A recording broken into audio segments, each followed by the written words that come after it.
নমস্কার বন্ধুরা, এই দেখেন সকালবেলা কুমড়ো খেতে চলে আসলাম। কুমড়ো খেতে এসে দেখেন কুমড়ো ফুল তুললাম। এই দেখেন কুমড়ো বাগিচা। আর ওই জায়গা দেখেন, ওই যে সরস্বতী দিদিকে দেখা যাচ্ছে, আর ওই যে সুমন বাবাজি আছে, আর এই যে আমার বাড়িওয়ালা, ওই যে কুমড়োর শাক কাটছে ভাই, ওই দেখেন সুপারি গাছের ভিতর দিয়ে। তো দেখেন বন্ধুরা, ভিডিওটা ভালো লাগলে অবশ্যই কমেন্টে জানাবেন, পেজটাকে ফলো দিয়ে রাখবেন। আর যারা ইউটিউবে দেখছেন তারা অবশ্যই সাবস্ক্রাইব করবেন। আমি নতুন, বারবার বলে যাই আমি নতুন, আমাকে ভালোবাসা দেবেন। তো ধন্যবাদ বন্ধুরা, আবার একটা নতুন ভিডিওর সঙ্গে দেখা হবে।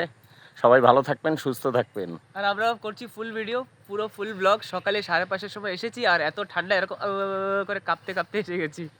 এই যে কুমড়ো শাক, আর এখানে অনেক কিছুই আছে যেটা আমরা একটু একটু যারা পারছি সেটা তুলছি। আপনারা যারাই চেনেন তারা তো চেনেনই, এই যে সুমন বাবাজি, ওই যে দিদি। তো বন্ধুরা বেশি বেশি করে লাইক কমেন্ট করবেন আমার দিদির জন্য, সুমন বাবাজির জন্য, আর সঙ্গে আমাকেও রাখবেন। ধন্যবাদ, ভালো থাকবেন, সুস্থ থাকবেন।